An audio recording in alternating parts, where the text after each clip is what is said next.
Okay, so Matt, you're showing us a lot of visuals right now. Could you want to explain what you're showing and what this is? Yeah. I mean, where are you right now on the screen? What's going on? Right. Yeah, let's unpack this a little bit. I just want to go back. So on the individual article level, we've got these players, and we went over that. But I think the big thing, we've had this for a while, and Guy's been testing it. But I think the big breakthrough that really came from him doing it manually was getting it into a playlist. Because as he said, you can be driving and shaving and hit play, but then it's just one article that'll play. So the big breakthrough, it's really been in the last month that we've made a lot of these changes, is getting it into a playlist. And we do that using Buzzsprout. And so through an API on our website, we're feeding all those individual audio articles that are on the story level. We send those to the Buzzsprout channel, which looks like this. And then Buzzsprout has a service where they can embed a player of your podcast anywhere on the internet. And they're both putting it in the right column here. Slow down. I get this now. That box on the right rail is generated by Buzzsprout. Just like Libsyn gives me a whole mess of different iframe codes. I mean, I'm not trying to get too geeky for you. Basically, after I put things in Libsyn, it lets me build any player I want to build. And we put that right back on our pages of ENP. So you can click. Right. So this is what you're showing me now. So anybody could do this as long as they have the instant article, as long as they have the audio being generated, you can then have a player. Exactly, right. And go back to the Buzzsprout page if you don't mind, because that was interesting. Sure. So absolutely. So this is a page on Buzzsprout for the Wilson County News, correct? Right. This is like their channel. So you can come here and listen.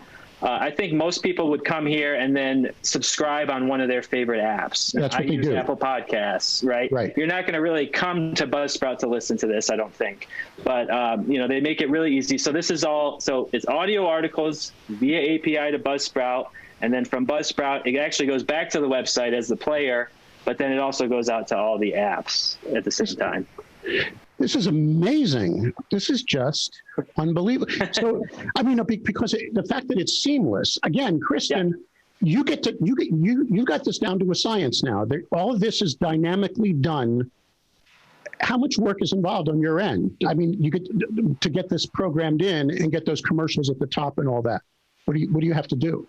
Oh, it's so easy. They make it so easy. So all we have to do is what we always do, cover our community news, and we put it on our website like we always have been. And the fact that we just told them, yes, turn on audio articles. Okay, go here.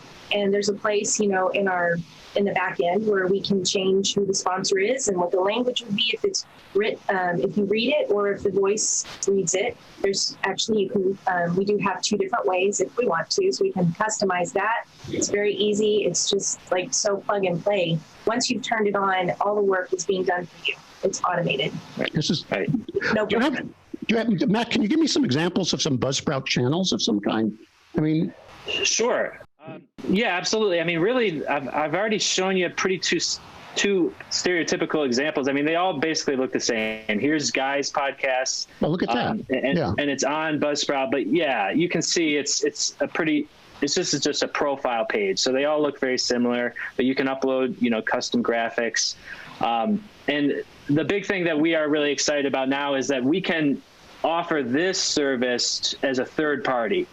No matter what your CMS platform is, we cannot right now do the player on your articles because that would, that's basically just too built into our CMS.